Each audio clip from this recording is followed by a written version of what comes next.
My name is Elizabeth Cauffman. I'm in the Psychology and Social Behavior Department in the School of Social Ecology.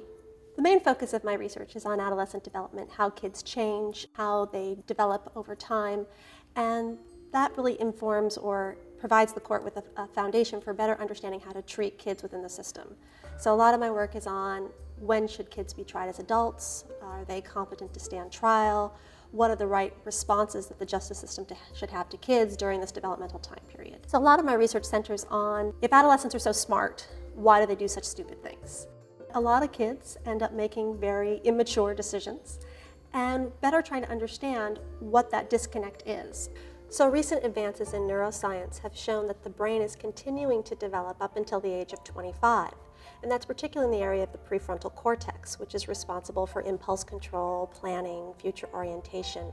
Given that this is the last part of the brain to develop, it's not surprising that kids are more impulsive, don't think through their actions. And this is important because in the research we've been doing, we've found that kids are much more responsive to rewards than they are to punishments. For instance, we've been following kids for the past 7 years. These are serious adolescent offenders.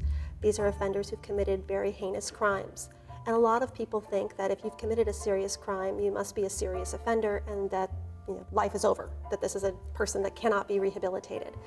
And what we wanted to do was look at what predicts who stops offending, who desists from criminal activity. A lot of people look at the predictors of what gets kids into crime. Very few people look at what gets kids out of crime.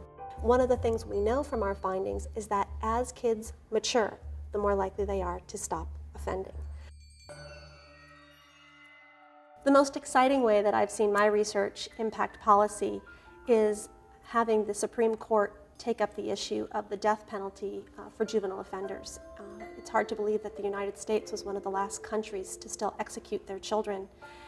So my research not only impacted the abolishment of the juvenile death penalty, but it also was involved in the recent 2010 abolishment of life without the possibility of parole for non-homicide cases for juvenile offenders. And to know that my research had an impact on the policies of this country was very exciting. We're starting a new study called Crossroads. They were interested in looking at whether kids who are formally processed, that is, they go through the regular court system, maybe are incarcerated, versus kids who are informally processed, that is, diverted, given maybe community service or some community-based response. So we're going to look as they get older what the educational, mental health, emotional, as well as economic impact of all of these factors are on kids who are formally punished or informally processed through the system. Because what you do to a kid at this age has a long-term impact on what they're going to do as an adult. So it's really important to know what the system does so that we can look long-term to how they're going to behave as an adult. And I think that's one of the goals of research is once we better understand how kids are changing, what their needs are, can we design a system that's more developmentally appropriate to meet those needs?